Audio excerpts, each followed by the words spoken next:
Fucking liberals.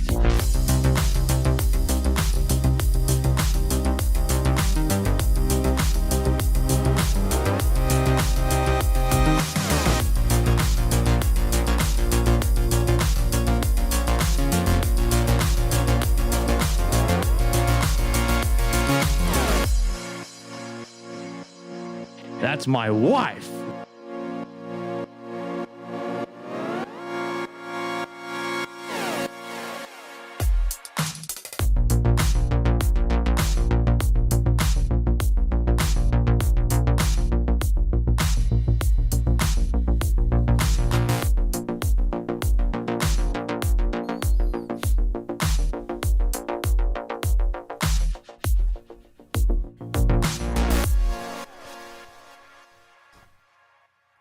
Trouble in the Barbieverse, the Odyssey joins the 3 Comma Club, and Netflix says the theater experience is dead. Oh, it's time for class. Class is in session! Roll call! Bueller? I'm gonna be late for class. Bueller? Am I hallucinating here? Just what in the hell do you think you're doing? I'm late for class. You are mine now. You belong to me. Did you study for the test? No more complaining. No more Mr. Kimblett to go to the bathroom. Nothing. There is no bathroom. Hello, classmates, and welcome to Middle Class Film Class podcast. Yeah. I'm your host for today, Joseph. I'm Peter. And we have a great show for you today. We're back-to-back weekends. That's It's right. the second weekend in a row. We've recorded something in, I don't know how long. 3 months. Yeah. Yeah. So, But we're doing, I think right before we left, we record live every other week and we release the episodes. yeah. Gavin Chatter on Wednesday and then the review episode the next Wednesday, right? Yeah, we had just switched to that Yeah. format to essentially lighten the recording load. Yeah. We're like, I think we did probably like a few weeks of that or maybe a few months of that before you Yeah. got busy and I got, also busy, I guess. Yeah. Vacations and film and just things getting in the things that are, took a little bit more priority. Where's Tyler? That's what I want to know. I don't know. Tyler, I haven't heard from him. Tyler, call me. You've been ghosting my text messages. We were going to go to breakfast the other day, and he canceled on me last minute. Not his fault. He says he wasn't feeling well. But I mean, maybe it is his fault. I don't know. Maybe it was just an excuse. Maybe. Could be. Maybe he was just like, on the toilet.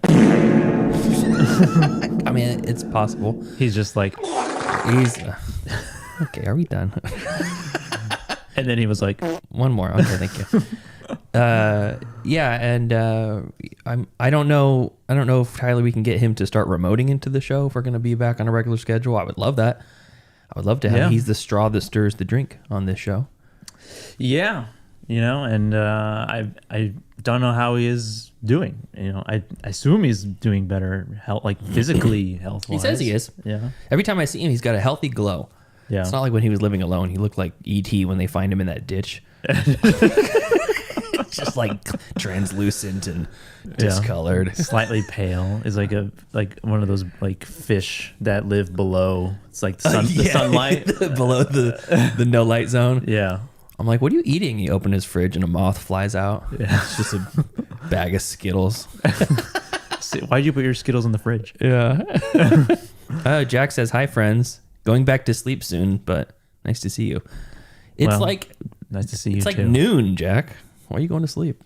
Yeah, it's like about to be 12 p.m. Midday. Yeah. We just woke up. Yeah. Jack's on the other side of the world though. It's the motherfucking MCFC podcast. He's on the other side of the disc. Oh yeah, duh. Yeah.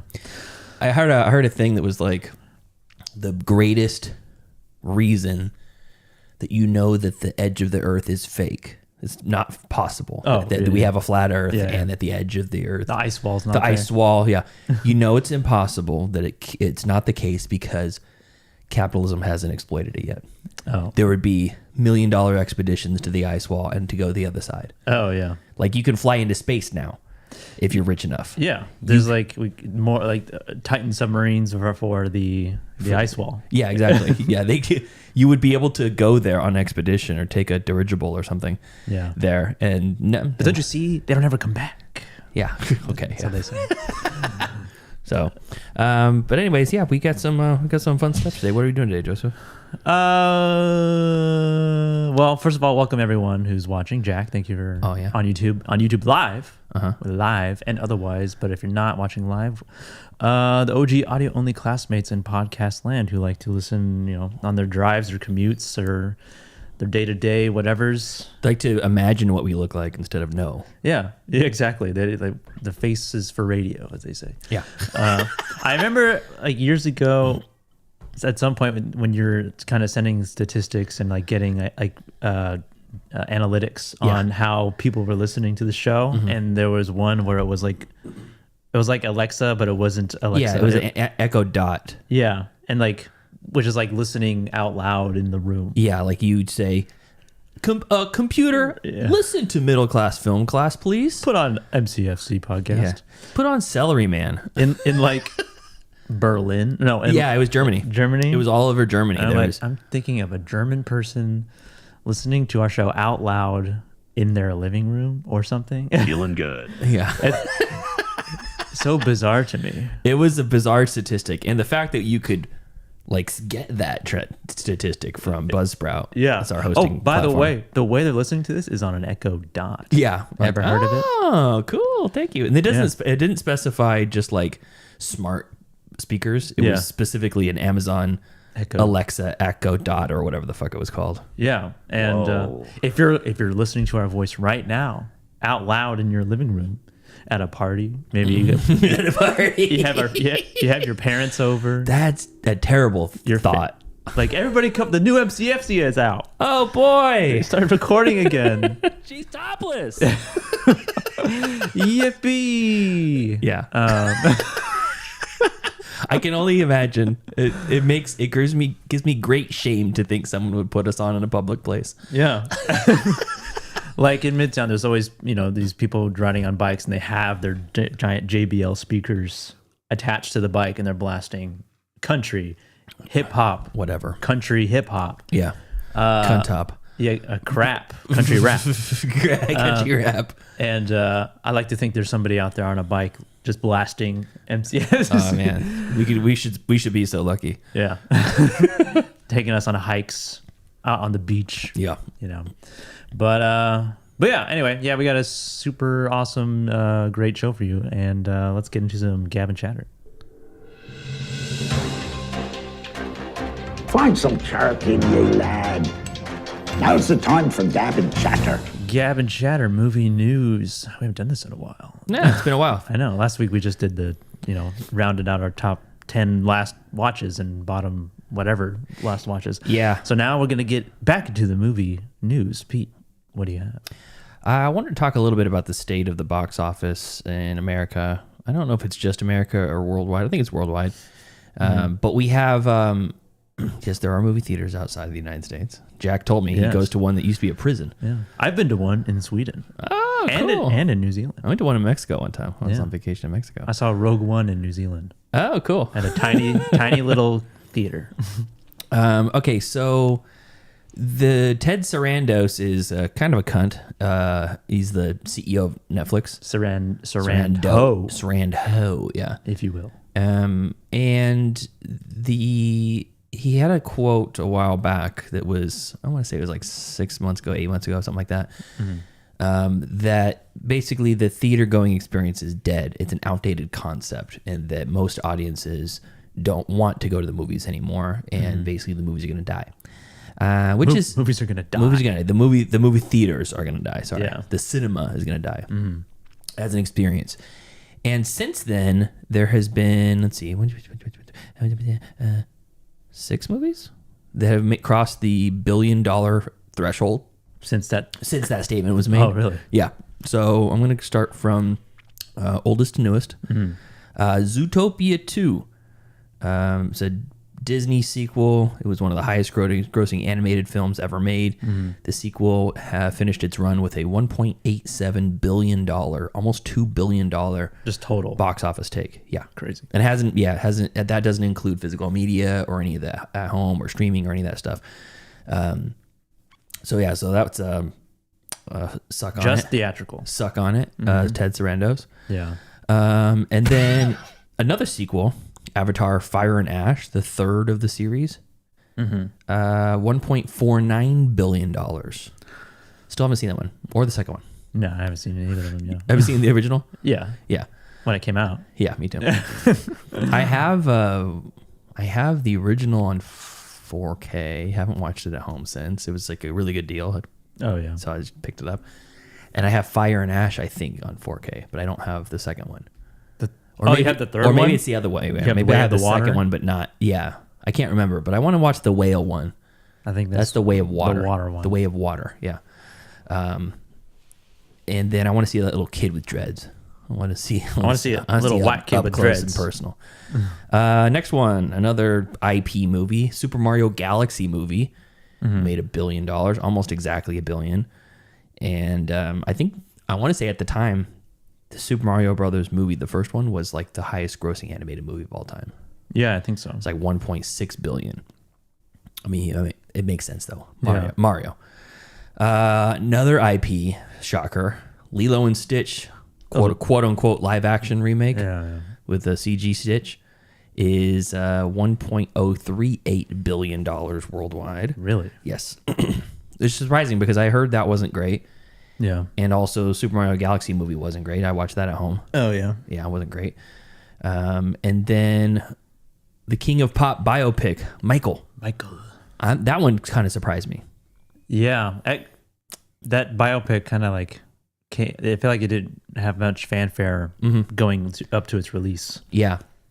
But I mean, he is one of the most recognizable worldwide musicians. I just feel like it's a little late.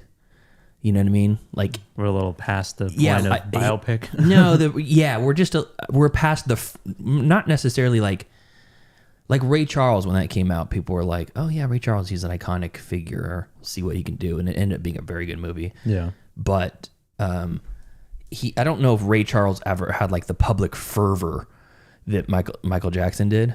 Like people were like losing their fucking minds about Michael Jackson. Yeah, and it's almost like that ship has sailed in a way. I feel like the energy behind him's gone probably because of the controversy and the early death. And that death was, 10 years ago? Something like that? No, that was like, I feel like that was like 20 years 20 years ago? Like 2009 maybe? Well, whatever it was. Yeah, it's, it had to have been like 15 or 20 years ago. So it's like the death is far enough removed where we're not like, okay, cool, well, I kind of think Michael Jackson's not in the zeitgeist anymore. I don't think like he's as present in pop culture as he used to be. So, but still, $1 billion and played by his nephew, Jafar Jackson. Pretty cool. Next one, another IP, Spider-Man Brand New Day. That just came out. Yeah. Already at $1 billion. It says it's pacing to end as a top 3 theatrical grossing ever. Well, I don't know where that's. This article was written a couple weeks ago, so we'll see where it's at right now. And then Chris Nolan's Odyssey has already crossed $1 billion. So those are the big ones. And apparently, movies at the movie theater, I guess theaters are dying. Yeah, not lucrative anymore. Yeah, not good. I mean, I see constant I hear that, and I'm like, people are still going to the movies. Yeah, but then I hear the other side of it, where people are complaining about the prices of movie tickets. I don't think they're that expensive. I don't think so either. I mean, obviously we all wish everything was cheaper. Yeah. But compared to like the rest of the world, it's kind of scaling up. Yeah. And like you go to a movie, a standard ticket, right, is like $13.50 or something like that. Like not a real right like 40X or something. Not IMAX or whatever. It's like $13-$14, right? And then, people get concessions. At base package concessions, it's popcorn and icy or soda or something. That's the part, right? That's expensive, yeah. Yeah. That will, to me, at least. You go with 2 people, 2 tickets, that's almost $30 plus concessions, that's probably another $30. Yeah. So you're spending almost $60. Just for a couple. Now imagine you had 3 kids. Yeah. But you can get one giant popcorn to split it amongst the youngsters. Yeah. They're still pay full price. Or you just not eat. Yeah, you eat beforehand. Yeah. So Spider-Man Brand New Day right now is at $1.7 billion. Odyssey $1.13 billion. this year. Toy Story 5, since that article is written, crossed $1 billion. That's just in the last 10 seconds. Yeah, that article was like from 2 weeks ago. Yeah. Toy Story 5, 1.1 billion. Michael, just over $1 billion. Super Mario Galaxy, right at $1 billion. So we got 5 movies just this year that have crossed $1 billion. That's crazy to me. It is crazy. The movies are billionaires. Yeah. Yeah. I can't remember who I was talking about. They were like, man, that director's got to be rich now. I'm like, Curry Barker doesn't get all that money, you know. He made a deal. Yeah. For Obsession. He got paid. He's paid by the studio. Yeah, to make this project, and then they take the money. Yeah. What's left, unless you get a percentage. It's like there's a back end. Yeah, if you get something. If you get a back end discount, like a percentage of box office or a percentage of profit or whatever. Yeah. And then the biggest, I mean, as far as I know, the next biggest releases are in December with Dune and Doomsday releasing the same day. Doomsday? Oh, are they really? Yeah, they're releasing the same day. That's why they're calling it Doomsday. Doomsday? That's very, very lazy. Yeah. I mean, what else can you do with that? Doomsday. I mean, Doomsday for me is like, I watch Dune, I call it a day. Yeah. Very good. And then Werewolf, the following. Oh, yeah. The following, like literally a week later. I can't wait for that. So it's like, and I don't know if that's going to make $1 billion, but but no way Werewolf's making $1 billion. Imagine Eggers making $1 billion movie. Yeah. The Eggerverse is going to be bigger and darker. But yeah, more hard to understand. Dune and Doomsday are probably, could at least together that you would amount to $1 billion that weekend, right?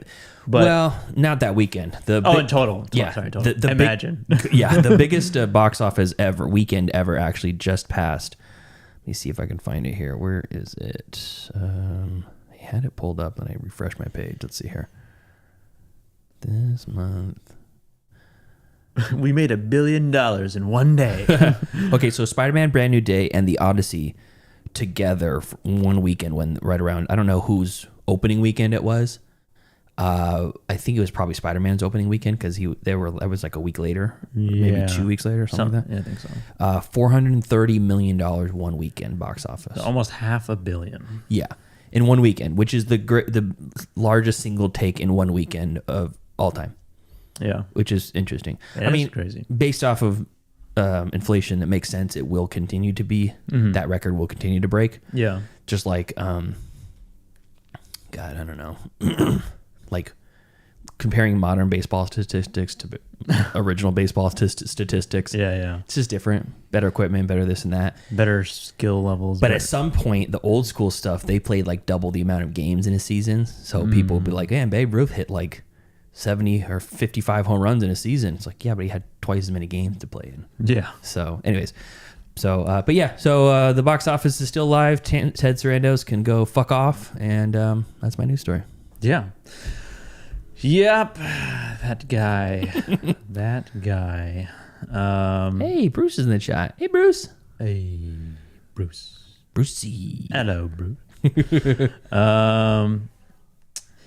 Speaking of money, still, Barbie 2, which is apparently a thing, or maybe it might not be a thing, is already in like development hell.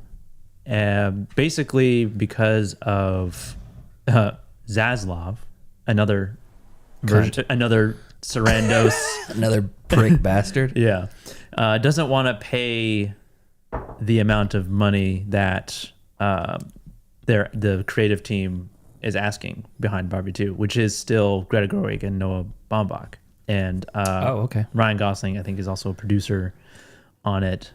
And I didn't even know the sequel was even in the works, but unnecessary. But the amount of money it made, it'd be stupid for them not to do it, I guess. Yeah. So it's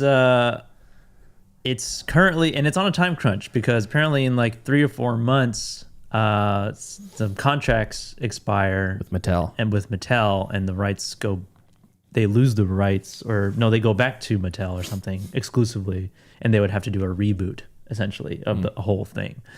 I'd have to probably pay a fucking ton. Yeah, because they probably gave them the rights for it for a reasonable price. Yeah, and then knowing now what the movie made, they're like, yeah, we're gonna squeeze a little bit more. Yeah, a few more dimes out of them. Yeah, the creative team is led by Gerwig, who became the most successful woman director ever after the first film grossed more than $1.4 billion at the global box office. That's crazy.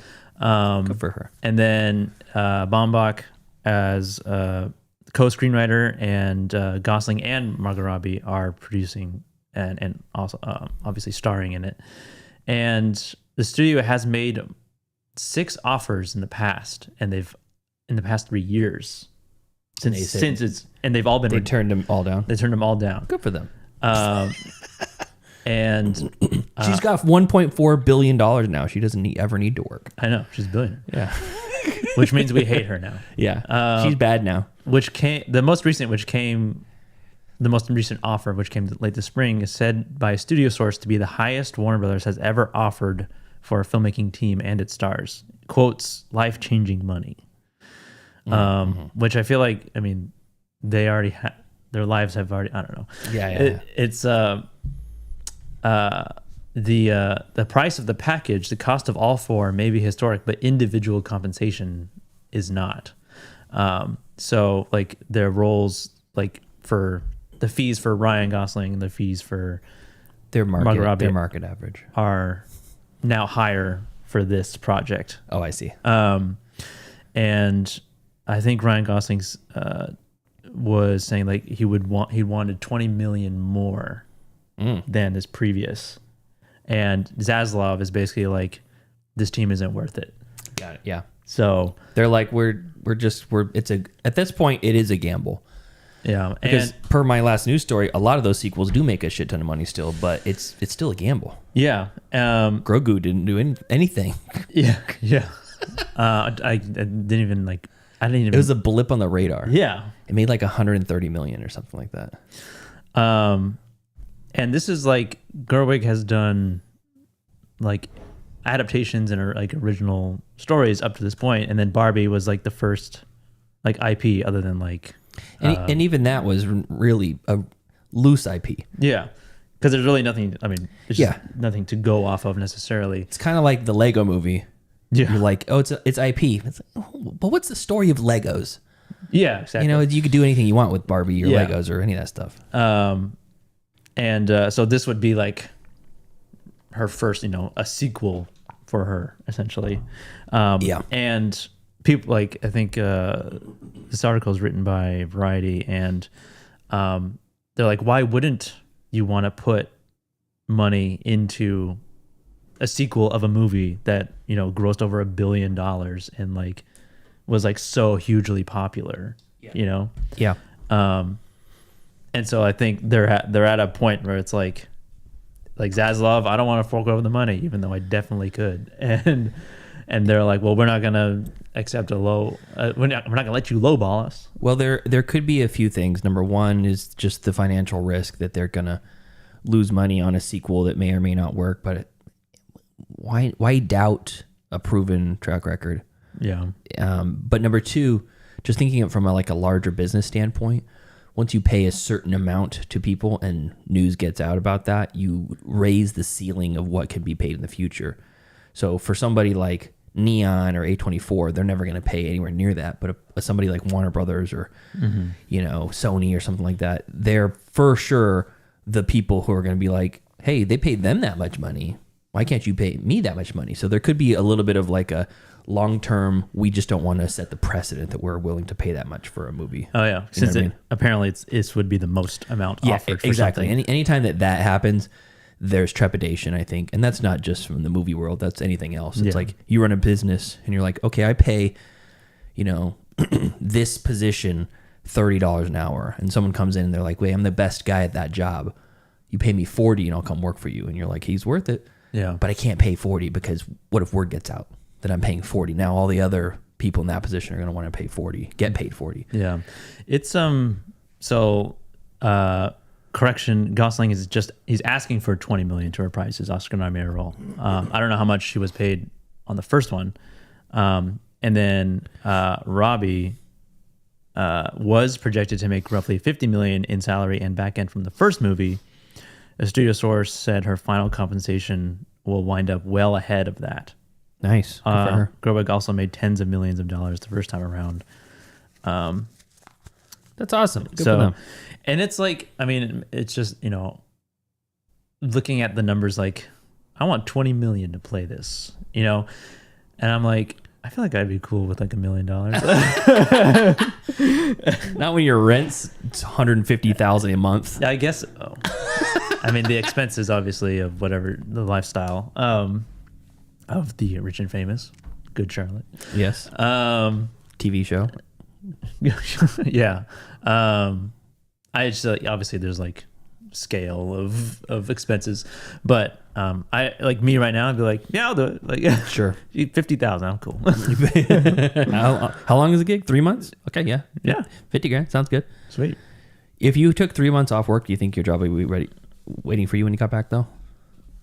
Well, I don't know. I've never had to do that and be like, And it's not like, oh, I have bonitis and I need to get it treated. I have bonitis. Yeah, it's like I'm going to do a higher paying job for a little bit. I'll be back to slum it with you when I'm done. Okay, I mean, that's kind of a specific situation. Like, but that's like when you're thinking like your goal in filmmaking is make the stuff you want to make, work with cool people, make fun stuff, express your creative, whatever. yeah, But like at some point you would hope that someone would say, hey, Joseph, we're making a movie with a $1.5 million budget. You want to be our DP? And then the decision has to be made. It's like, can I step away from my day job for a $50,000 period of time. Yeah, for like 3 months to shoot this movie or whatever it is, a feature. Yeah. And would you potentially be able to go back to that? I guess that's something you'd have to work, You have to be... You had to be working with people or for people who are like open-minded. Open-minded, see your creative vision, see that, Yeah. Willing to nurture that. Yeah. I feel like in a creative space like where you work in, probably maybe find that a little bit more often than a soulless corporation. Possibly. Yeah. I mean, that'd be crazy. I mean, it'd be, I feel like for me, it would be stupid to not do it. Yeah. Right. Yeah, it would. And like, because that could parlay into something else. right. And if that's the funny thing about big decisions like that in life. I was talking with Garrett. Remember Garrett? Oh yeah. In Wisconsin. Wisconsin now. Wisconsin. Yeah. And I trained him how to be a general manager within my organization. Mm-hmm. We had a long training process, and we were getting ready to place him as a manager somewhere. And he goes, "Hey, I found out they're looking for a manager in Wisconsin. He lived here in Sacramento." And I'm like, "Okay." He goes, "I kind of want to take it." I'm like, "You want to go to Wisconsin?" He's like, "Yeah, that's like home to me."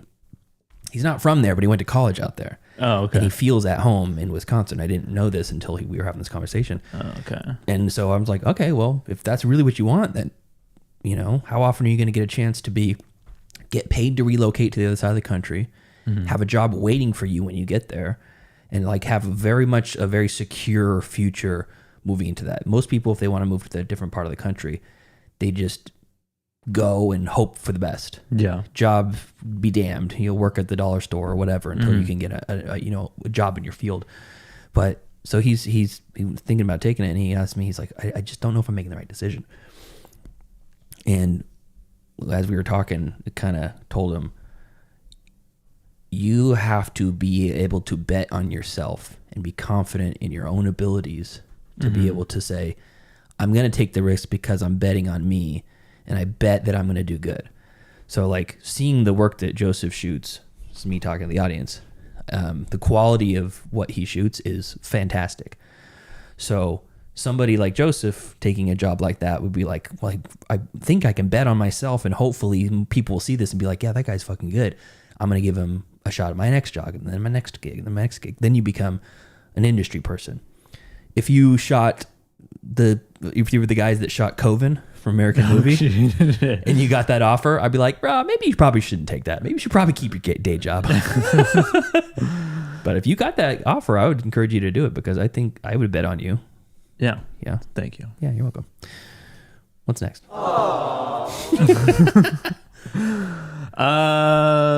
Yeah, Barbie 2 may not happen, but who cares? I wasn't expecting a Barbie 2. Whatever. Perfectly fine with a Barbie 1. Mm-hmm.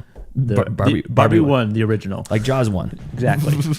But yeah, let's move on to some stream picks. movies. Wanna watch a movie? Yes, I do. Disney Plus. Oh, HBO Max. If I don't get the pick, show's over. I have grown accustomed to Hulu Plus. Amazon Prime. I like Netflix. You found the pick.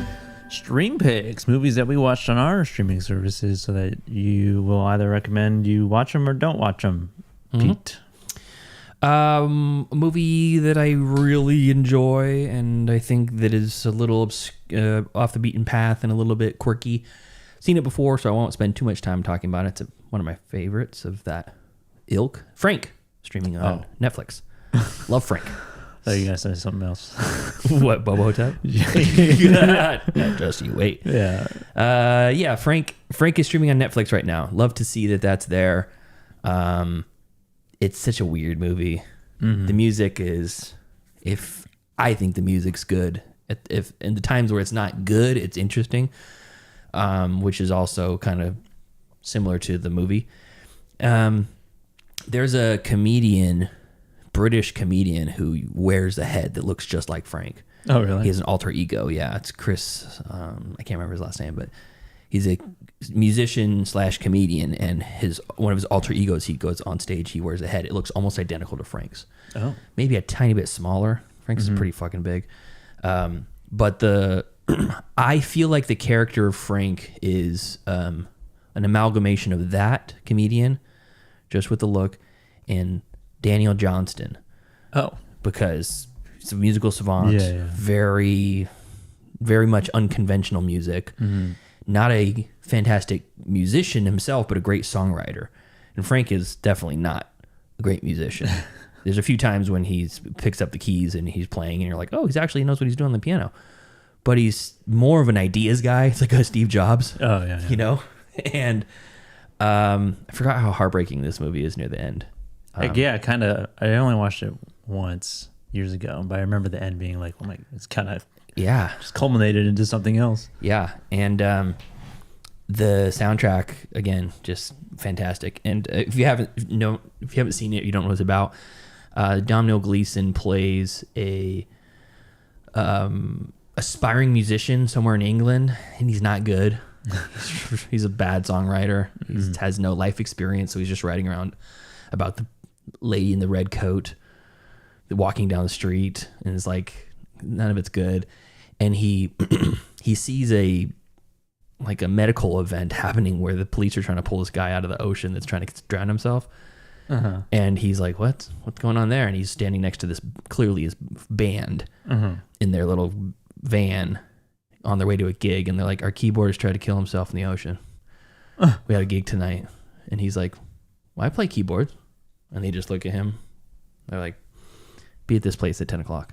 And he shows up, and he's inadvertently forced into this band, the Sonar Perfurbs. I think the band. Yeah. Sofer Purbles.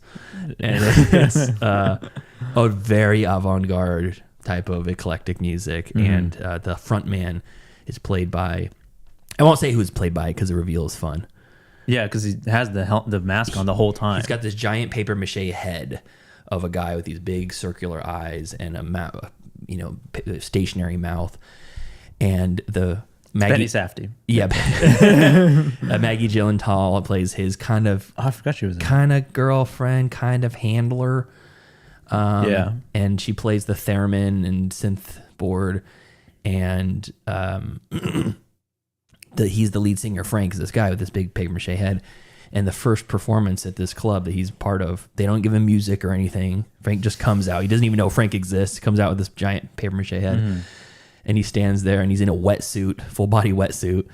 And there's a female plug cord hanging out of the helmet. And he walks up to the mic stand and plugs into his helmet, his head, and starts singing this almost like slam poetry song. And at that point, he's in the band, and they're like, hey, we're going on our next adventure. He thinks it's a gig, and they actually are going to Scotland or Ireland or something like that, to some secluded cabin to write their album and record their album. So he abandons his life unknowing, and goes there and records the album and experiences life, because he's never experienced much of life. and kind of perverts the band in a way, and they end up at South by Southwest. That's not too much of a spoiler, but what happens there is sad, and then what happens after is sad, and he's constantly trying to find out who Frank is and what the enigma is, and why why does he make music so good, and he assumes it's because he has this fucked up childhood and this tormented artist mentality, because some of the other band members definitely have that. And you find out who he is near the end of the thing, and it's not what you expect. Yeah. So yeah, really love this movie. The ending almost brings me to tears every time. It's so good. So it's on Netflix, very accessible. You should watch it if you haven't. I'm debating whether or not I'm going to make that my streaming pick of the week at work. Oh, because I have a little whiteboard that I put that on. And this week is The Kid Detective. Another banger on Netflix. Go watch Kid Detective. Is it on Netflix now? It's on Netflix for the first time. Oh, wow. Ever been streaming for free. It's always been kind of, you had to pay to rent it. Yeah. So that's Frank. Let's see what else. I watched The Furious. The Hong Kong action movie. Mm-hmm. And is that streaming? You have to rent it. Oh. Yeah. So it is, let me see how much it was. It's $10 pretty much everywhere. Not on YouTube. YouTube is $20. Amazon Prime is the best place, in my opinion. Easiest to access. And The Furious is great. Furious is after a criminal network kidnaps Wang Wei's daughter and the corrupt police refuse to assist him, Wei sets out on his own to locate her. Nathan, a tenacious journalist whose wife was mysteriously vanished, is his only ally. In this explosive martial arts showdown, the unlikely duo fights the kidnappers, ruthlessly driven by a furious vengeance. So the lead guy is played by, let's see, where do I see there? I hate on Just Watch. It's really hard to find who's actually, okay. Oh, yeah. It's Xie Miao is the actor's name. Xie Miao? Xie Miao. Miao. Miao, see? And he's a mute in this. And he's a kung fu badass in this. He's a handyman. But when the shit hits the fan, he loses his shit. And then Joe Taslim, who played Sub-Zero in the 2 new Mortal Kombat movies, who was also very good. Playing a good guy this time. Oh. And he's very good. And then the guy who you'd probably recognize, Yayan Rahuian, he's the guy from Boy Kills World with the bald head and the long hair. He looks like maybe Thai or something like that. I think he's Indonesian, technically. And he's the fight choreographer for the Raid Redemption and some of those, and I want to say he's the fight choreographer on this, although he's not officially listed, because this is that same really kind of frantic street brawl fight style that it's almost like Ong Bak level of fighting, which was the first Hollywood's first introduction of Muay Thai. And it's scrappy and it's wild. And then the other guy who's in it, which I thought was great, was Brian Lee, who is in Everything Everywhere All at Once. He's the security guard at the tax office. Oh, that takes his pants off? Big dude with the bald head. Yeah. And I think he's the one that dropped cannonballs onto the dildo. Yeah. And I think I think he did that too, but there's a couple of them. But he was the one who was very nice at the beginning and gets his shit kicked out of him with a fanny pack. Oh, yeah. Yeah, he's in a few other movies you would recognize, but after that, this is his next breakout. And he's a kind of a prime figure. He's like the heavy muscle man behind the evil forces. And he's brutal in this. He's very good. So one of the better fight sequence type movies that I've seen in a long time. Kind of standard fare throughout, but they do not hold back with the brutality of it because it's a child kidnapping ring, and you see some things with the children that you're like, okay, yeah, these are actually evil people. Oh, okay. Yeah, so they don't hold back in that. I mean, they do enough, but they at least let you know what's in store for those kids. Oh, God. Yeah. So yeah, that's The Furious. It's available for rent for $10 all over the place. If you really love kung fu stuff and the martial arts stuff, I'd say it's worth the rent. If not, wait for it to go to streaming. Cool. And then lastly, me and Joseph watched Bubba Hotep together. Yes, the whole gang watched Bubba Hotep. Brianna got it for me for my birthday. Is it streaming anywhere? I don't know. Let's see. We watched it on 4K disc. 4K release. Because somebody got the bright idea to make a Steelbook 4K release of this fucking movie. And I don't believe it's streaming anymore. I think you can get it on Apple TV. Oh, okay. But you have to rent it. Mm-hmm. And Bubba Hotep is, quote, the true story of what really became of Elvis Presley. We find Elvis as an elderly resident in an East Texas rest home who switched identities with an Elvis impersonator years before his quote-unquote death, and then missed his chance to switch back. He must team up with a resident who thinks to be JFK, played by Ozzie Davis. If you know who Ozzie Davis is, he's the mayor from Do the Right Thing. Yeah. So he thinks he's JFK, and they need to join forces to fight an ancient Egyptian mummy for the souls of their fellow residents at the rest home. So just imagine that plot, and the budget's probably about $100,000. Yeah. Most of that went to Bruce Campbell. Definitely not to his makeup. Yeah. Bonkers ass movie. Not a great movie, but a fun movie. It's important that he's Elvis. Yes. Yeah. Like, we finished this movie and they're like, what part of this did either of these old guys have to be Elvis and a JFK want to be JFK? And why did the guy have to think that he was JFK? Like, why was that integral to the... I know it was based off of a short story, so that's probably just how it was already written, and I guess that's the fun of it. Yeah. Part of it felt like a mystery whether he actually was Elvis or if he was just a guy who thought he was Elvis. Like, he was an Elvis impersonator. Whoa, mama. Because it's brought up by, like, the nurses in where he's staying in the rest home. It's like, they're like, you're not Elvis. You're this guy, whoever the name was. I don't know if the movie, like, really paints the clear picture on if he's actually Elvis or not. It never leads you to believe that he's not. Yeah. You see a flashback when he changes personalities. Yeah, when he meets the Elvis impersonator who replaced him in the spotlight, right? Who, that guy had Elvis's quote unquote fate, and that's why, he's dead. Yeah, because he got really into drugs and partied himself to death very quickly. Yeah, but this Bubba Hotep, and that is a name drop within the movie. I was wondering Hotep, where that came from, but then I was like, oh, and then the mummy plot came into play. It tells you at the beginning of the movie the basically colloquial definition of Bubba and the actual definition of Hotep. Yeah. And then you wait for it to be said, and then he goes, "What's Bubba Hotep after us?" Yeah, some kind of Bubba Hotep. I saw it sometime in, like, I don't know, 2013 or something. It's 09, I think, release. Oh, 2002. Oh, sorry, 02. I saw it somewhere around 2013. And I remember thinking, this movie's fucking ridiculous, and I'll never forget it. And then I forgot a lot about it, but I remember the movie, and I remember thinking, I brought it up to Brie a few times, and then she just saw it somewhere. Is it Vinegar Syndrome? No. I think it was Shout Factory.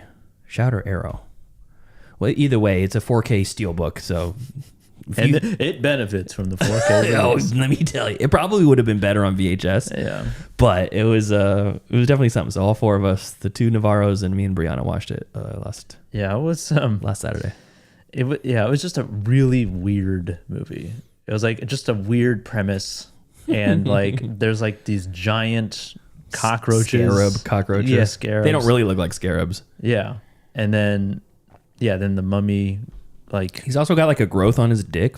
Yeah, that's a part of the movie. It's a big part of the plot. And the nurse has to rub like lotion on his... Some sort of antibiotic on it, or... Yeah. And he talks about how he can't get a hard on for like half the movie. He's emasculated. Yeah. And every time he needs to see, he puts on sunglasses. Like those like shitty chrome sunglasses. Yeah. That Elvis wore late in life. Yeah, it's a really strange movie. Yeah, it's not good. No, but it is a fun watch, and I'm glad that I have it on 4K steelbook. Yeah. Before I relinquish this to you, Bruce says about Frank is to music as Count Binface is to politics.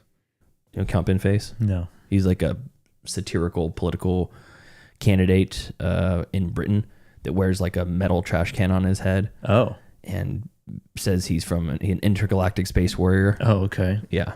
He ran. Okay. He previously stood as a similar character called Lord Buckethead against Theresa May in her Maidenhead constituency in 2017 general election. Was forced to create a new one due to the dispute with the filmmaker Todd Durham, who owns the Buckethead character. This is Lord Binface or Count Binface. Oh, looks like a Doctor Who character. Yeah. So, and then Bruce also did say that he's recommending Nirvana the band, the movie. The show, the movie. Sorry, Nirvana the band, the show, the movie. Yeah, I watched the show that's on Hulu now to then watch the movie. I haven't watched the movie yet, but I just finished the show. It's only 2 seasons, and it's so fucking funny. Nirvana the band, the show? Yeah. I should watch that. It's not, so there's the original run, which is only on like their website, which is older, and then it got produced by Vice, and that's what's on Hulu. And did you watch the old stuff? No, not yet. But because the movie, I think the premise of the movie involves the show that they made, and I heard it's better if you watch the show first. And yeah, it's so funny. It's like it's like a live action cartoon. What's the premise? Essentially their main goal in each episode is to try to get a show at this venue called the Rivoli. Okay. And they just do it through like insane methods. Like Matt Johnson, he has like a outfit which is like a tan blazer and a fedora, and then Jay, who's like the actual like musician of the duo, and you don't really know what their bit is. Yeah. Like they're trying to get a show at the Rivoli, but like what's their show? Jay plays the piano, and then Matt does whatever. Like he's not like a singer or anything. But where's the Nirvana the band show come in? Nirvana the band, the show, like they are Nirvana the band. That's what they call themselves, Nirvana the band. Yeah. Okay. And there's a bit on the the original run where they're like we can't call ourselves Nirvana the band. There's already a band called the Band. And there's a band called Nirvana, and a band called the Band, but they're Nirvana the band. Yeah. Okay. And that's funny. But they're like Matt's like an idiot, like the whole thing, right? And like just the way that they film it too is like very guerrilla. Like you can't really tell like if they're interacting with just like people on the street or if they're like it's a staged bit. You know what I mean? Okay. There's like a lot of blurs the line of integration of like what is staged versus what is actually like just them out on the street filming. Because they go to like there's an episode where they go to the Star Wars of the new trilogy. They go to the first movie. What was that called? Phantom Menace? No. The sequel trilogy. Oh. What the fuck was it called? Rise of Skywalker? No. Force Awakens? Yeah, Force Awakens. They go to that premiere, but Matt was like blinded in the story wise. He was like blinded because he was like watching TV, right? He, like this close. Okay. They go to the premiere and then they sit in the front row, and then Jay is like describing everything on the screen out loud. He's like reading the crawl. He's like, Star Wars: The Force Awakens. Luke has gone missing, or something like that. And then like there's people who are yelling at him to get out, and they're filming in the theater. It's chaotic. It's like a mockumentary. Okay. But it's like filmed. I'm sold. It's really good. I like it a lot. I'm sold. But yeah. But my stream picks, not Bubba Hotep, because one, it's not even streaming anymore. It's not streaming anymore. I just thought we should mention it.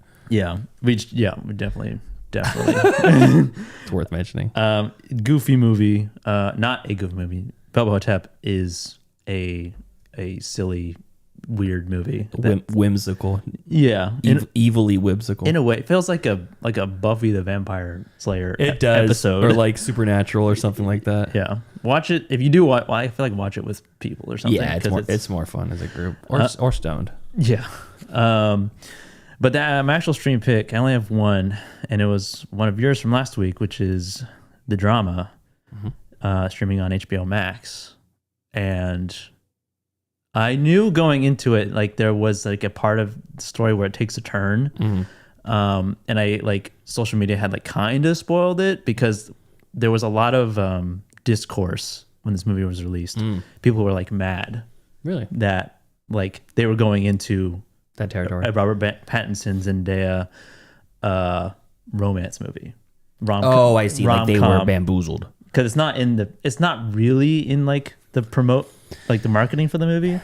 There's something in it where it indicates that they're uneasy. That's my recollection of the marketing was that they're uncomfortable taking their wedding photos. Yeah. So I was not expecting a warm and lovey romance story. Yeah. When I did see that they were making a movie together and it was called just The Drama, I was like, oh, it just seems like kind of like a straight through and through, I don't know, romantic drama movie, yeah, something like that. But then like the trailer came out and then the movie came out and there was a lot of discourse about like, this is an irresponsible movie. I can't believe this kind of stuff. There was that discourse. And then there was discourse about like the characters and how and like who's like what was actually like the worst thing. Sure. And you talked about it last week and I also won't talk about like what happens or like what is revealed essentially about a character. About 4 characters really, in one scene, which is like the inciting incident for the rest of the movie, and how it repaints Emma, that's the character's name, Zendaya's character's name, and really, my opinion is that Alana Haim's character was like, I hated her. I was like, yeah, but like. The premise of like, what's the worst thing you did? That's like the whole thing. Yeah. And like what she did, I'm like, that's clearly like you went through with it. Like, yeah. And on top of that, before that, she promised her husband that they would share the worst thing they ever did and then never tell anybody again. Yeah. And then she does it. Yeah. At like basically at a party. Yeah. And it was like, here, if you don't say it, I'm going to say it. And it's like, how much of that's a huge betrayal of trust. That's about almost as bad as cheating on somebody, I think. She like egging him on. Like, if you're going to say it, I'm going to say it. Yeah. And like, it was like, yeah. And then the reaction from everybody. I mean, it's like from like the main, I guess, reveal is like, it's like understandable, but at the same time, it's like, it's just, I don't know. I feel like it's a shocking thing to hear, but also it's like nothing came of it. And there's a point in the movie where Robert Pattinson is talking to Alana Haim's character in like an office, and like I feel like his reasoning, it's like yeah, she might have thought that, but like how many other people are walking around with all these like terrible intrusive thoughts yeah. essentially, yeah. and don't do anything about them, you know? It's like, but and then he tells her to her face, like, what you did was like, you actually did it. You did it. Like, what would? And if things were slightly different, there would be blood on your hands. Yeah. And it's just like, yeah, the worst kind of people. And yeah, and it felt like and no character is like perfect at all in this movie, no. And they're mostly like maybe Lana Haim's husband. He was pretty cool. I liked him. Yeah, he was the chillest. He was like the mediator. Yeah, because and like because at the wedding, because the whole thing, you know, it's leading up to a wedding, and he becomes the host of the wedding. Me and Brianna were talking about that. I think in American culture, at least historically, the best man kind of leads the wedding. I never heard that. Yeah, it's the problem is that so many young people, people get married at a very young age. Think about like a 19 or 20-year-old boy, basically, trying to be like, all right, everybody, now we're going to do a toast or whatever. It's like you barely can string 2 sentences together, half of 20-year-olds. Yeah. So when you wait till your, 30s or mid-30s or whatever to have your wedding and your best man is a investment broker who's used to talking in public, you probably are in better hands. Yeah. So they're going to let them do that. But overall, yeah, I did really like this movie, and not just like the story aspect of it, but there was like a lot of editing techniques. I was going to ask you how you like tricks about this that there's like parts there where there's like it's an like super tense, awkward like morning after type moment, and then there's like almost like a what it could like a what she wishes it was like in this very moment as opposed to what it is. Yeah. You know what I mean? There's like a few moments that are like that, or like what she's imagining what's going on, like the worst thing imaginable. There's conversations happening. There's some situations where a character like almost like spills their guts as if they're completely unfiltered, and then it cuts back and they're just sitting there. Yeah. And then there's other scenes where it's the opposite, where they're like, if I really wish that he was being very nice and friendly to me right now instead of cold and distant. Yeah. And then there's also like the cutbacks to her as a kid, and then like just like some quick cuts and some long ones, and then there's flashes of like, did you notice the photo? Yeah, where like she's going like this, where she's showing her ring in the Polaroid, but then a couple of times it cuts back and that's not what she's doing with her hand. Yeah. And then there's the in sort of like mixing like Charlie, Robert Pattinson's character, is talking to Emma, but then is talking to her like as she was as a kid. You know what I mean? Like about the whole situation. Yeah. And what happened. And then on top of like that kind of stuff, like the editing and the way it's written is like, it's just like a really beautiful looking movie. It looks great. It's like the cinematography, the lighting in it is like, it feels so natural and like imperfect. And I don't know what it is. I don't know if it was shot on film. It kind of feels like it was. But it just has a lot of layers going on and a lot of texture, and it's a beautiful looking movie, and the acting is great. It's very awkward. It's very like uncomfortable, and says that the cinematographer shot it in 35 millimeter in two separate contrasting visual styles, both in Boston and New Orleans. Oh, okay. Yeah, it's very good. And there's some weird like kind of like side plots with like the DJ. Like, I mean, to me that's perfectly in line with their whole like, well, is this enough to fire this person as your DJ? Yeah. What they see her doing. And you're like, if they get the job done, who cares? But then at the same time, it's like, well, do I want her bringing heroin into our wedding? Yeah. You know, or have a junkie friend that shows up and that's an easy way to ruin the wedding? Yeah. Which is worst, risking that or having no DJ? It feels like a well thought out world for a movie like this. Like the characters like the DJ, who's not like a part of the story at all, really. And it just feels like she has her own kind of lore with like the music that she's like testing out. It's like her own music, you know. It just feels like a kind of a well thought out world. Like the choreographer was like weirdly rude. Yeah, it's like, why are you being like this? Yeah, it was. You know, I never thought about that. Like, I thought there was going to be more to that choreographer later. Yeah, because they do give her a little bit more than just a simple side character would get as far as plot goes. Yeah, or character texture goes. Yeah, it's really strange, and it feels like a well thought out world. That the Borgley is his name. I'm looking forward to rewatching it. Yeah, and it's funny. It's like darkly funny. Like they're after the awkward like the worst thing you ever done conversation. They like meet with the photographer at the studio, and it's like the writing in that, and then the performance of her too. The photographer who's like very like upbeat, charismatic, and it's like, and then I'm gonna talking about the day of the wedding, what she's gonna do, and then the sound of the flash going off is like it's perfect. It's very good. It's so good. I like how she's trying to coax them to like just as if you like each other. Yeah, just like a human would act. Yeah, she's trying to get Robert Pattinson to smile. Yeah, he's like, just smile, like you would in life, just like a natural smile. I guess we'll find it on the day. Yeah. Yeah, it's really good. I recommend. Good for a watch. It's on HBO Max, and that's all I have. Cool, awesome. Well, that puts us at right about an hour, so let's get the hell out of here. All right, we'll be right back. Yes, on live. So thank you to our cool ass yard duties over on Patreon. That's Javier, Heather, Michael, and Chris. If you want to support us on the Patreon, please do so at patreon.com/middleclassfilmclass, or you can just watch on the YouTube and share with a friend. That works too. Who's in the chat? Aditya Bhatia. Hi. Hi, how's it going? New listener, new watcher.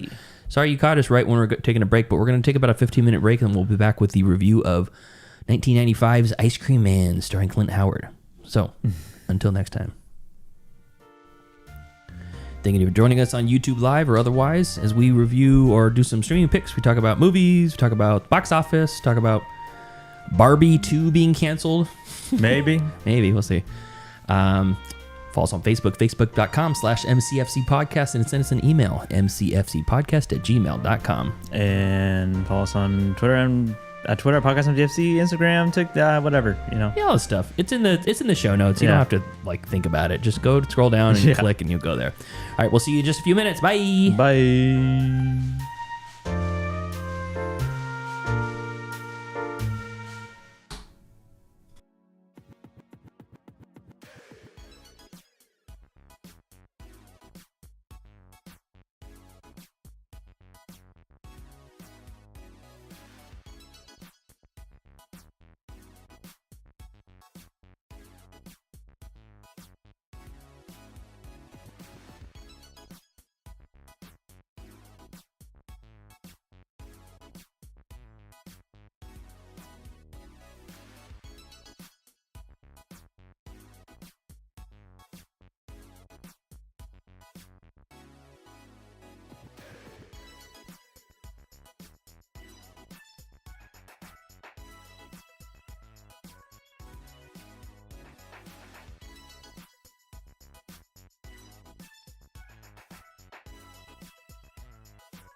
Time for class. Class is in session! Roll call. Bueller. I'm gonna be late for class. Bueller. Am I hallucinating here? Just what in the hell do you think you're doing? I'm late for class. You're mine now. You belong to me. Did you study for the test? No more complaining. No more Mr. Kim left to go to the bathroom. Nothing. There is no bathroom. Hello and welcome to new episode of Middle Class Film Class Movie Review Edition. We're reviewing a movie. Yeah. A whole movie. A whole ass movie, a 31-year-old movie. From beginning to end. Frame by frame. And I'm your host for today, Joseph. I'm Peter. And this week, we are reviewing Ice Cream Man. It's pretty freaky. We got a missing kid. Thought maybe you might have seen something. Little guy never made it home from the park last night. Where were you last night around 6? He was here, working to pay his rent. Why are you bothering this poor boy? I'm the one with the missing dog. There's a child stalker out there, and you two are playing cops and robbers. But what about Heather? She's gonna die. The ice cream man's got her. You said the name. Maybe the ice cream man thinks he's the Pied Piper. He drives around in his truck playing the music. No. And all the kids come running. But then he catches one of them alone. You're crazy. Okay, let's not talk about that right now.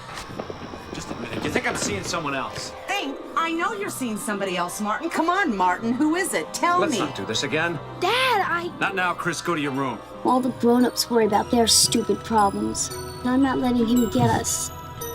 Not every day is a happy day. We're gonna inject you with what have you. Ice Cream Man, a movie that came out in 1995, starring the one and only Clint Howard. Yeah. And he's really the only... Well, I guess there's a couple of people in this movie that are semi... Jan Michael Vincent. I'm like, where's that guy been? Where's Justin Isfeld? Yeah. American Pie, apparently. Yeah. Directed by a man named Paul Norman, or maybe his name is Paul Norman, who has directed... he has 285 credits to his name. And around Ice Cream Man, he had the release of Ice Cream Man, he has directed movies such as Sex Mares, Intercourse with the Vampire. That's a good one. Intercourse with the Vampire 2, Babes of the Bay, Young and Anal 2, okay. Sperm Bitches. Wait, what's the last one? Sperm Bitches. Okay, I had to get a clean drop for the board. I don't want... Cry Babies 1, Anal Scream. I was laughing over the first Sperm Bitches. Yeah. Bimbo Boys. Woo! Bad Girls 5, Maximum Babes. Are these from his By and Beyond series? Maybe. I don't know. This is all in 1996, by the way. These are all in 96? Yeah. By and Beyond 6, Authentic, Perversions, Fetish, Hungry Holes. Yeah, so he's got he's prolific. Yeah, very established filmmaker, Paul Norman. Loosely, using that phrase very loosely there, film. Yes. He is a filmmaker. Notice how I use the word film and not movie. Yeah. Because he's making films. That's funny. And, in the midst of all of those other genres of films, he did maybe there's a horror involved in those other ones, but this is a straight through non-pornographic related film called Ice Cream Man, and he fit that into his busy schedule. The weird thing is that most of those have a higher rating than Ice Cream Man. Oh boy. This is like a 4.8, and like Wicked at Heart, The Naked Truth, 7.4. Oh my gosh. On IMDb. So he's got some bangers. Yeah, literally. Yeah. I'm gonna lick you on your face. Furry porn. What? And Ice Cream Man is plot goes like this. Poor Gregory. After being released from the Wishing Well Sanatorium, all he wants to do is make the children happy. So Gregory reopens the old ice cream factory, and all the unappreciative brats are reprocessed into the flavor of the day.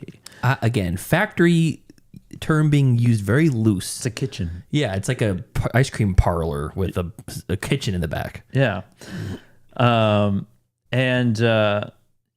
I picked this movie because we had no plan ending last episode on what we were going to do for the following episode. We were playing very fast and loose with our rules. Yeah. And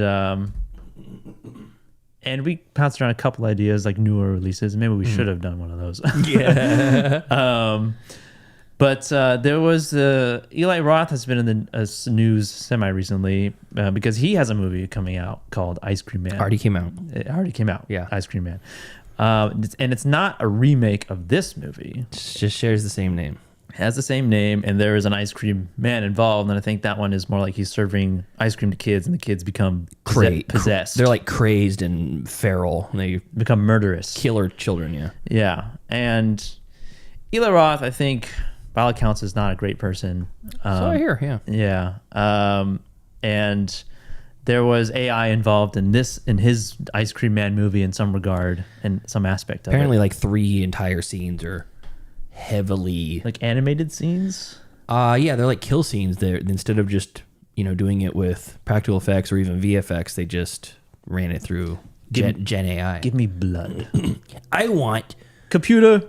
Make this kid's head explode. Make this kid's head oozing with sweet vanilla bean ice cream. Mix it with strawberry syrup to imply blood. So it's like sort of like in spite of that of Ice Cream Man, because it's a little bit topical. I thought I saw this poster of Clint Howard looking like it was like the Cable Guy poster. Yeah, really. He's like, wow, good call. Looking over his shoulder. I don't know if there's like lightning strikes or something in the background, but yeah, he's got an ice cream cone and it just says Ice Cream Man. And I was like, Clint Howard in a movie separate from Ron Howard. I know. They said it couldn't be done. And then it was never done again. They tried it in 95 and never since. Yeah. Hollywood learned their lesson. Clint, you can't be on your own. You got to have Ron with you. It's got to be involved in some shape, like in some way. Yeah. He's got to be in it, or he's got to be directing it. Yeah. Producing it. Something. Mm-hmm. I don't know if there's any other movies with Clint Howard where Ron Howard's not involved. Some Happy Madison stuff, I think. Oh, yeah. He's in a few of those, I think. He just plays a good creep. Yeah. I could be wrong. And they thought that they had that very same idea, this Paul Norman guy. They thought, you've got a look. You should be the murderous ice cream man. And yeah, so that's the whole idea of Eli Roth's Ice Cream Man being the entire movie's AI generated in my mind. Is kind of like, in spite of that, we watched this really, like, it's pretty shitty. This is an absolute B movie. Yeah. It's low budget, it's poorly acted, it's poorly edited. There's inconsistencies throughout scenes. And it just doesn't make sense. No.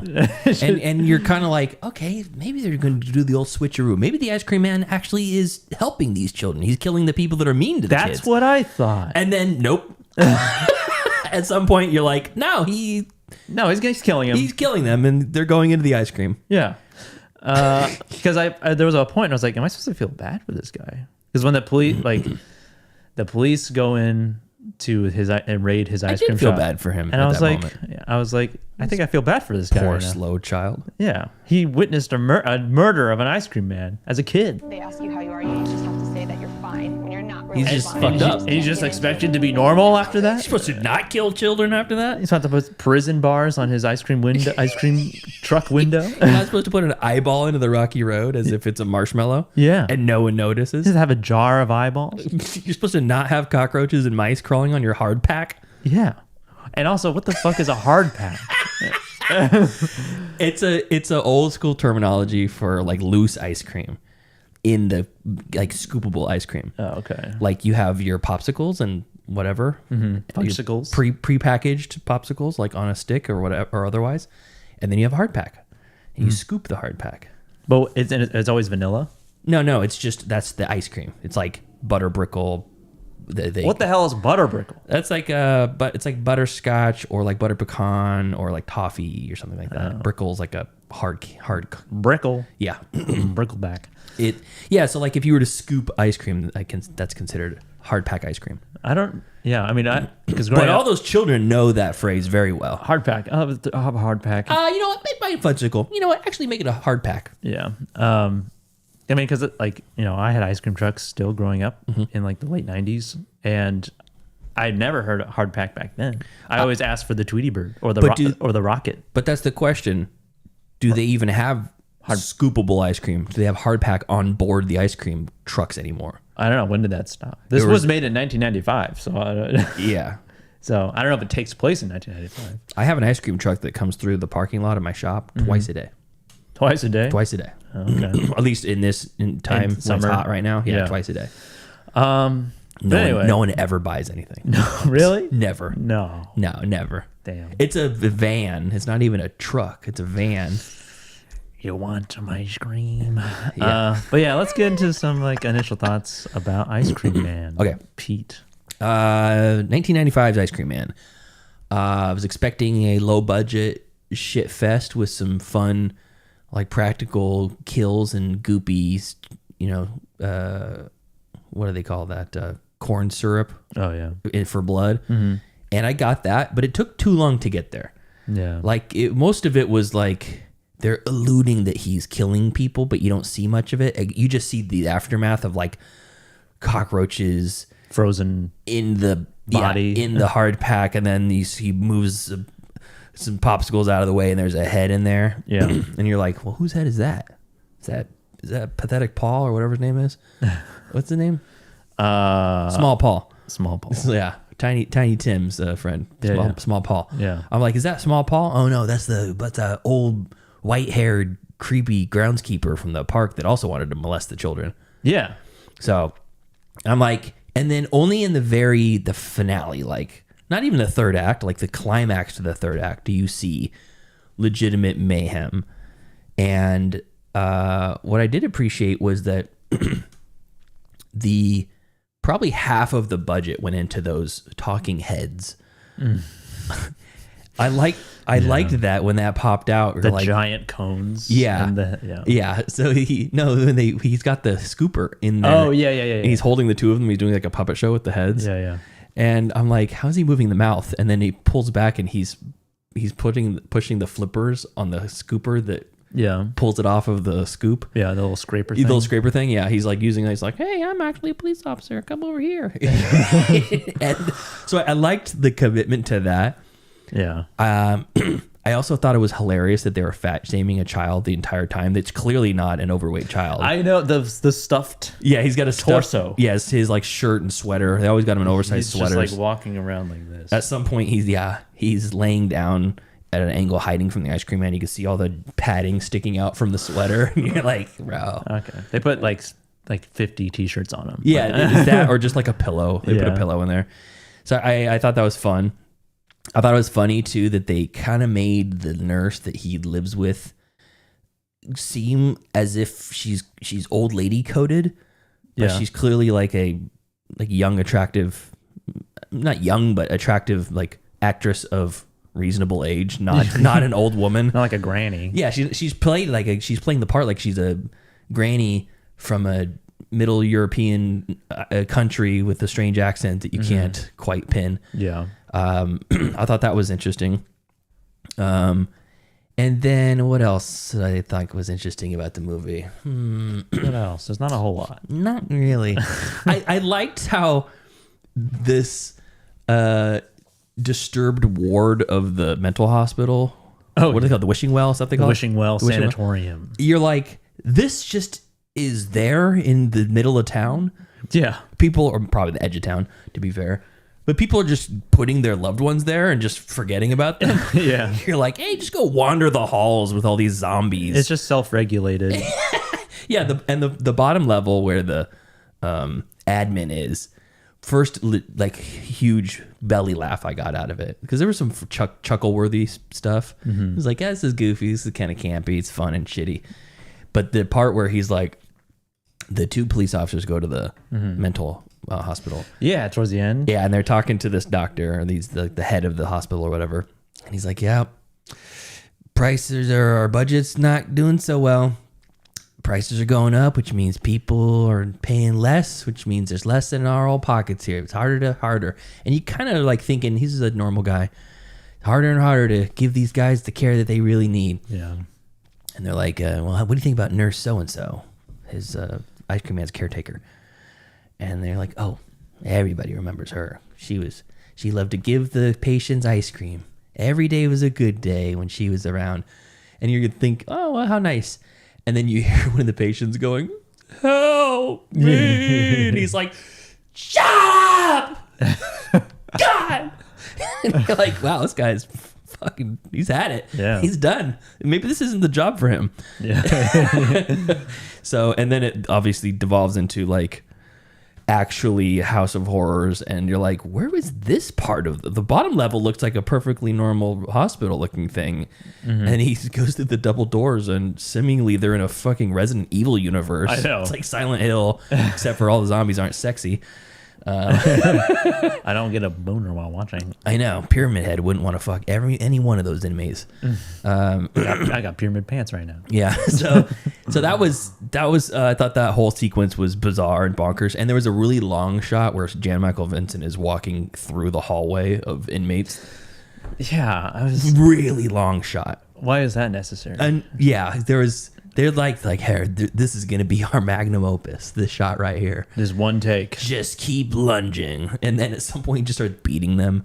Yeah. They get progressively more violent. He starts beating them. And I don't know. It was charming in a way, but not a good movie, but a fun movie.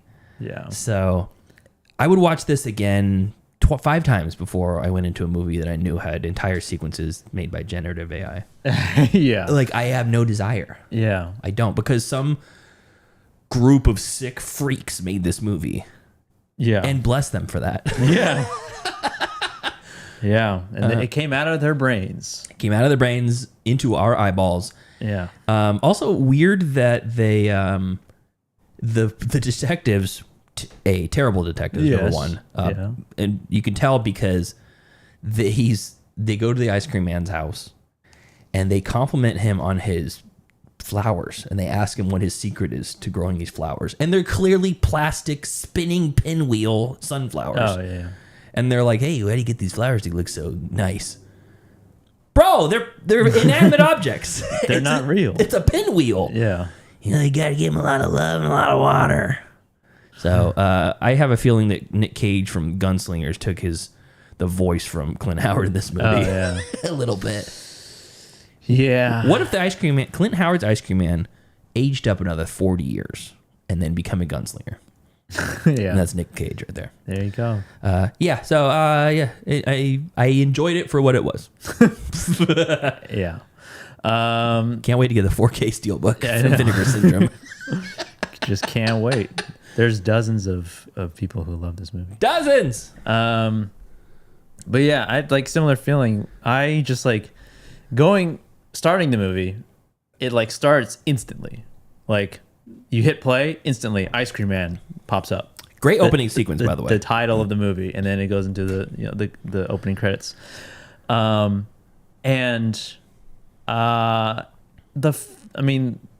first half of it it kind of applies to all of it, but the first half of it, like, I'm just trying to figure out what's going on. Yeah, and like it doesn't make a whole lot of sense. They're just kind of implying that he's like a killer or something. Like, he's just creepy, just weird. And how long has he been the ice cream man for these kids? Well, one of the kids in the first scene where he's serving the children, and he denies the child the popsicle because he doesn't say please. Yeah. The kids behind him go, this new ice cream man's a little intense. Oh, that's right. So he must be new. He must be fairly new. Yeah. Yeah, he's got the jail cell, like the bars behind, like to separate the window, like the kids and him. And Clint Howard's putting on this like raspy, like just like play up the creep, Clint. Yeah. Just play it up. What do you want? Some butter brickle? Yeah. You want sugar, waffle, or plain? Like the new waffle cone. Yeah. And he's like, and then he gets pissed off. He's like, any other alterations? I'm like, you asked. I know. You asked me. This is literally your one job. Yeah. Although it is frustrating when one child is trying to order for all three of them. I know. Just order your own ice cream. Yeah. It's kind of the rule with the ice cream truck. You go up, say what you want. Here's your quarter. Whatever. And there's also like a lot parts of this movie that are in black and white. There's like the flashbacks, which are in black and white, but there are parts that like of modern day that are in black and white. Mm-hmm. And there are parts that like it fades from color into black and white. And then there are parts where it's like two people having a conversation. One angle is in full color. The other angle is in black and white. Or it's like very desaturated, almost black and white. Yeah. And I'm like, there was a conversation at a window.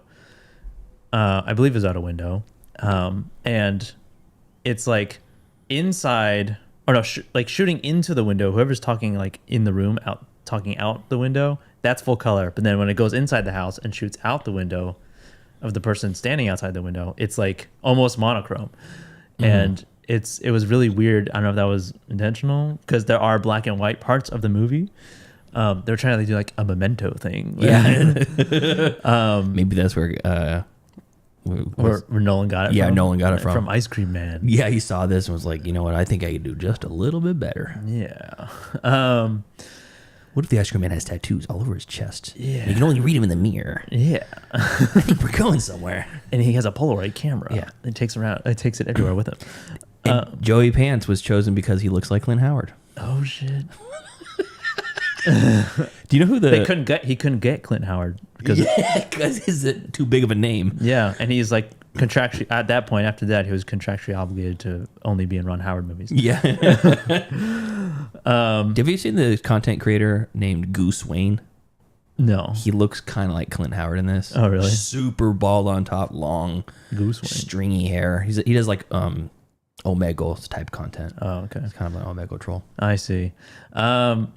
But yeah, so like first half, I'm like, it doesn't make a whole lot of sense. He's like being creepy. There's like all these other characters.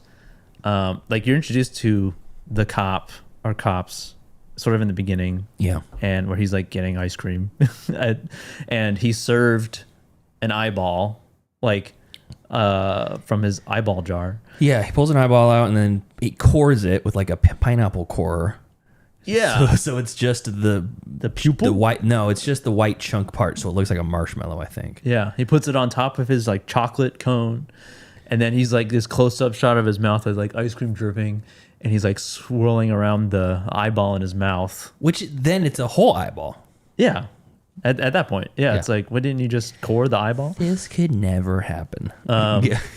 And the cop is like an idiot. He's like, what's on this? Like, yeah.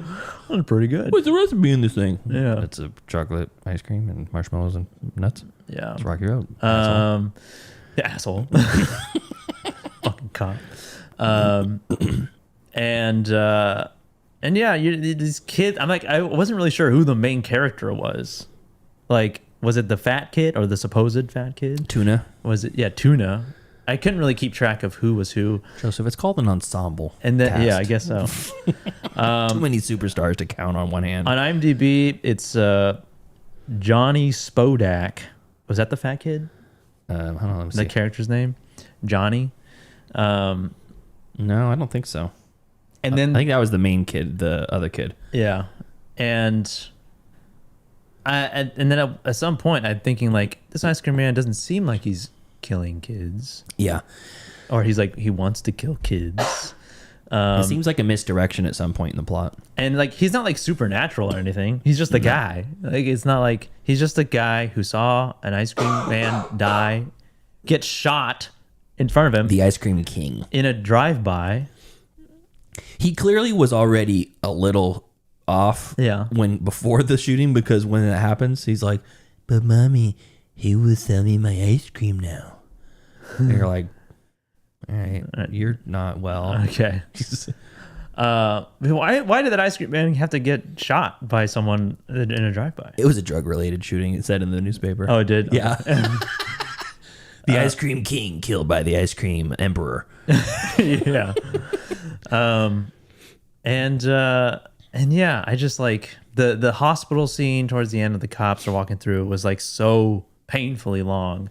Yeah. And like you have like the cop who's like actually doing something more than the other guy who's like a detective or like his superior or something. He's the one with the weird belt with chrome all over it. Yeah, and he's like slowly walking with the patients of this hospital. Yeah, he's like, I'm just gonna get out of here, and he's like he's finding his way to the exit, but he's walking at a snail's pace. Yeah, at one point I thought he like he turned. Oh, like he's been infected. Yeah, and I was like, oh, now he's actually a bad guy. It was like a body snatcher thing or like a possession thing. I wasn't sure, but no, he's just like that character was played by Jan Michael Vincent, and he seemed like maybe he was fresh off of a fresh batch of Botox. Oh, because he was not moving that face almost at all. He looked like he was annoyed to be there. Yeah, like at the movie as the police officer all on of it. Set. Yeah, and they go to the 12 Monkeys insane asylum.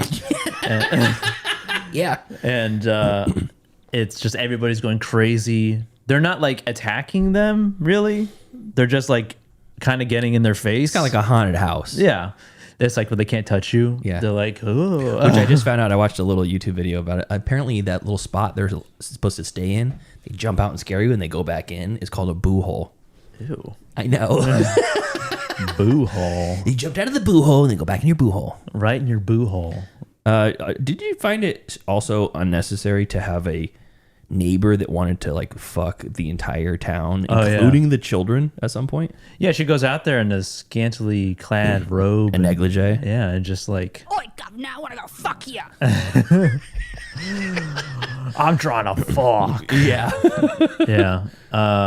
That was weird. Get out there and you get to start fucking. Yeah, that was strange. That was an odd plot point to have in the movie because she goes out with the kids. I know that she's the one who's having an affair with the main child's father. Yeah, who's I guess an architect because he's got an obelisk on his desk. Yeah. Yeah. Oh, we're having sex now? I feel like they're trying to do like a Pennywise type of thing. Like with the Ice Cream Man character. But Pennywise is like ancient. Like he's like an entity, right? That or maybe even like all the adults are evil too. Yeah. Kind of like they're just as bad as he is. But it felt like the Ice Cream Man was the main character, even though he was essentially the villain of the whole thing. Yeah.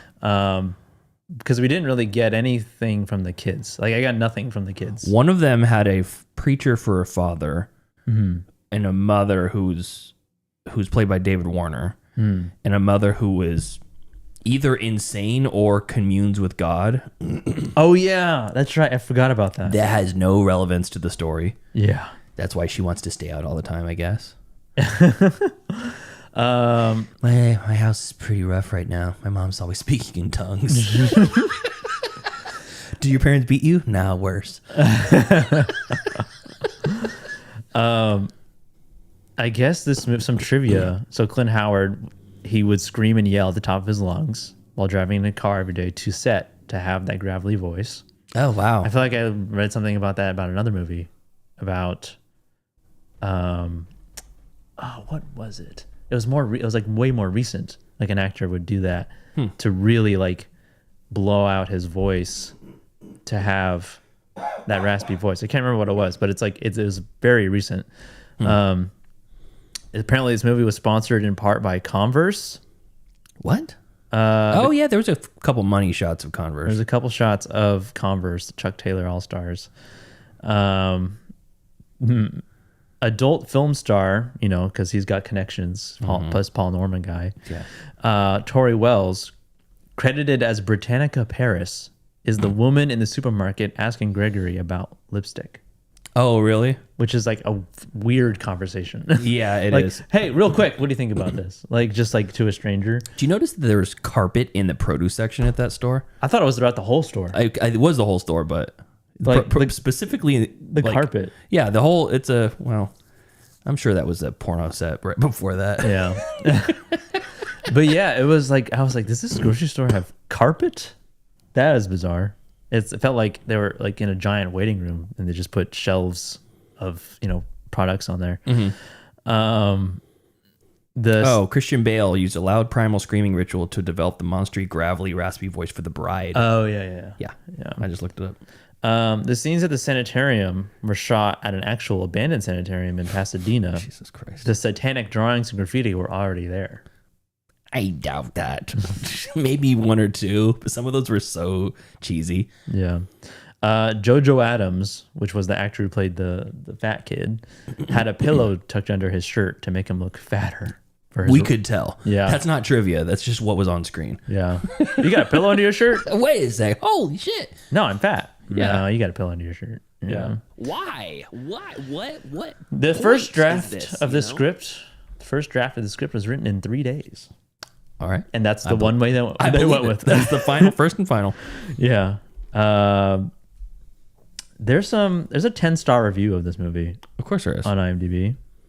I know at least 2 people who would probably give this 5 stars. 10 out of 10. The best 80s B horror movie from the 90s. I was just going to say, it's not. It's 95.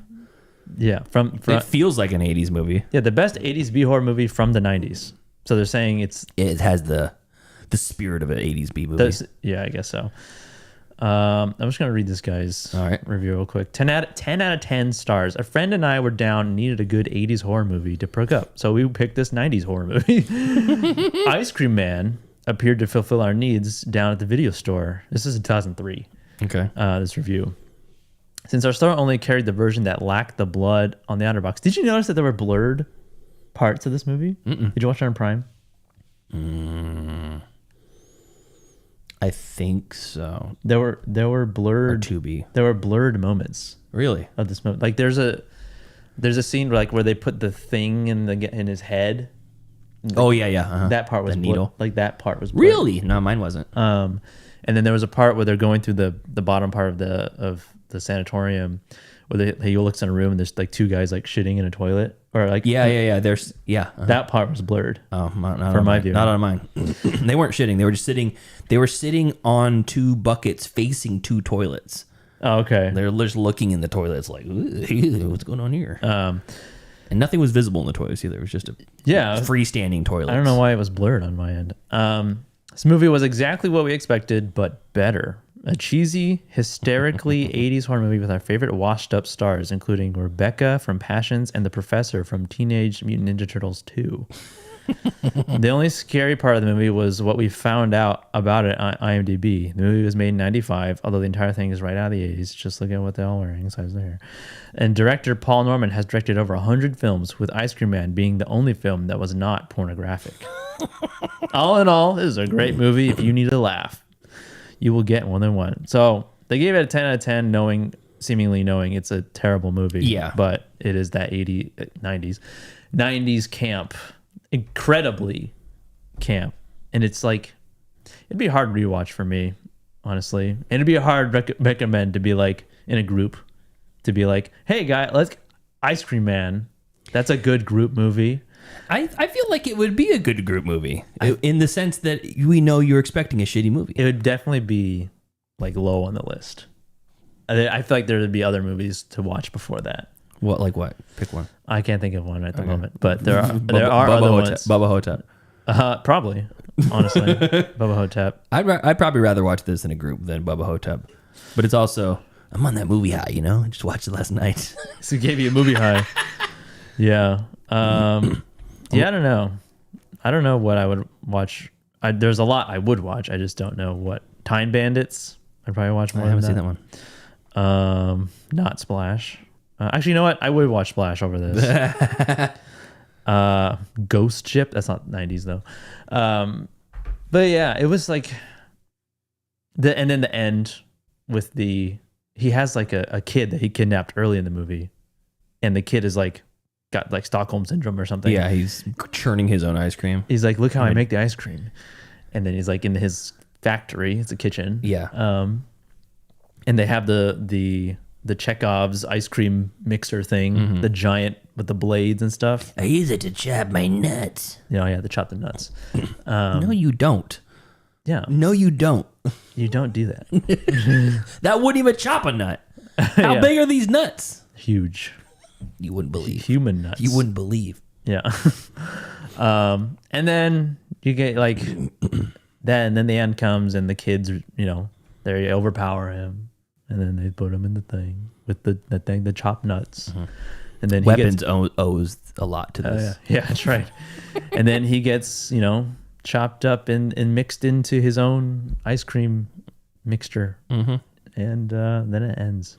I feel like it implied though at the end with the kid that he initially kidnapped, the kid like gives like a he's churning his own ice cream with like a hand cranked ice cream maker. Yeah. And then in a dark spotlit room. Yeah, that one we all have. As you do. As every house has. And hey, honey, I know our kid was just kidnapped. Our child who almost died in childbirth, who's now smaller than the average child because of the malnourished nature of his early years. I tried the whole I was sick as a kid too plot. Yeah. I know that he just got back from being kidnapped for probably about a week for a murderous ice cream man. Yeah. And physically pushed him into a vat into his death and watched him be chopped alive. Let's put him in a blank room, empty room in the house with no lights except for a single hanging light bulb. And we didn't think it was weird that he wanted an ice cream maker for his birthday. Hand crank ice cream churner. Yeah. Yeah, I mean, the cycle continues, Parents right? of the year, yeah. It's passed down that he witnessed an ice cream man get killed, although this time he was the one who killed him. Yeah. So now it's even worse. And then he gives a sinister look to the camera, and and then we didn't get a sequel. So, well, there was a crowdfunded attempt as a sequel in 2015. Really? Yeah, it was going to be called Ice Cream Man 2 Sunday Bloody Sunday, but it's spelled Sundae. And it only raised like $4,000 out of probably needed like $100,000 just to get going. A little seed. Yeah, you can see the support that this movie has. Yeah. It's funny if you sort by 5-star reviews on Letterboxd, probably the last 15 or 20 all reference Eli Roth. They say like Eli Roth could never. Basically. Wait, they rated it 5 stars? They rated this 5. I'm sorting just 5-star only reviews on Letterboxd of this movie. Oh. Get mogged Eli Roth. Oh, okay. Rated R Goosebumps ass storytelling. 5 stars. I love that the mental hospital is just 100% a shitty haunted house with, I think I counted 4 toilet seats mounted to the wall. I mean, this is cinema. You can't make this shit up. 5 stars. And then a lot of them are just quotes. It's grenadine for my ice cream treats. 5 stars. The strawberry syrup. Yeah. What's the average rating of the movie? This is 2.5. Okay, so literally 50%. Yeah, like literally right in the middle. It's split down the middle, and then Eli Roth's is, let's see, ice cream. I want to say it's like 1.4. Really? Like that. Yeah, that bad. Let's see here. Ice cream man. Perfect. 1.4. Oh damn! It is a 1.4. Yep.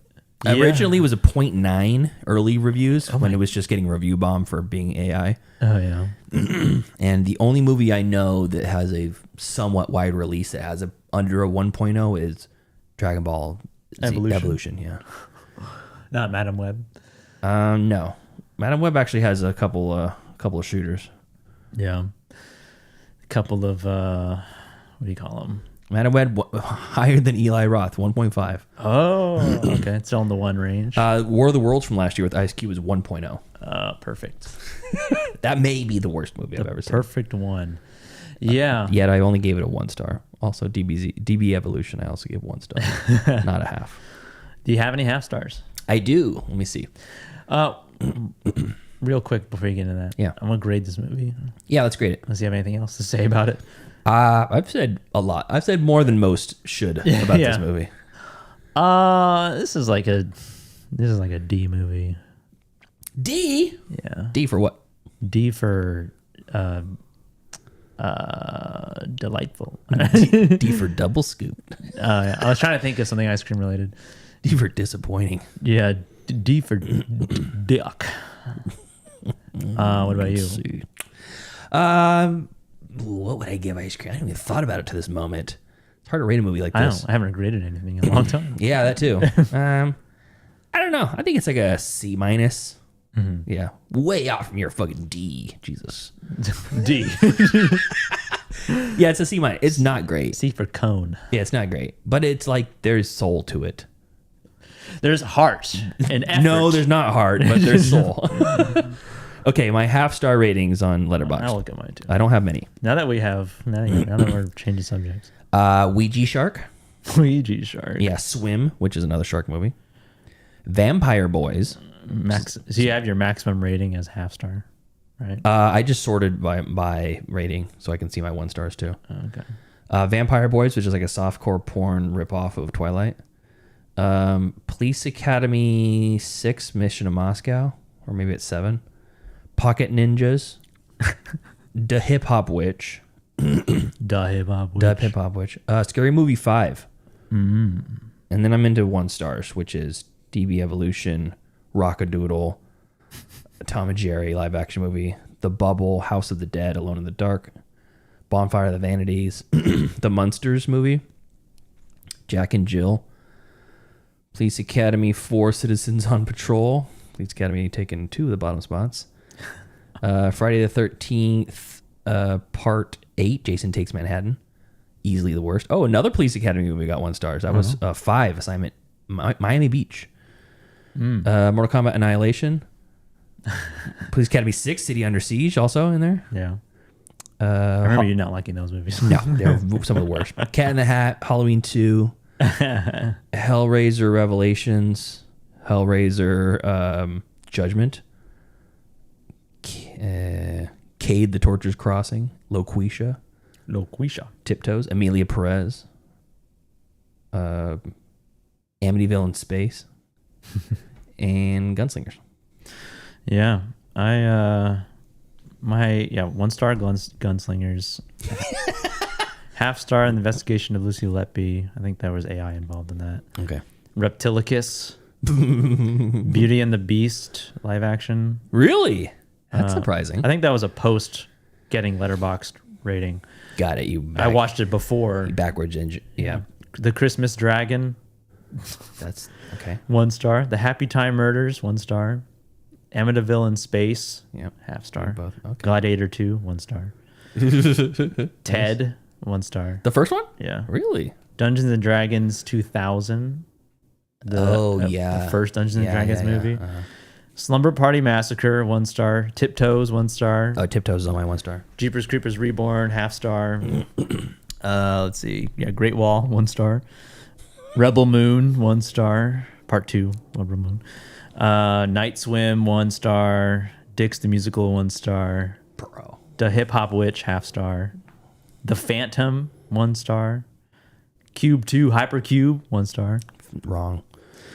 Wrong. Cade, The Tortured Crossing, half star. Of course. Taint Light, half star. Taint Light, I remember the Twilight parody. Oh yeah. Hard Ticket to Hawaii, 1 star.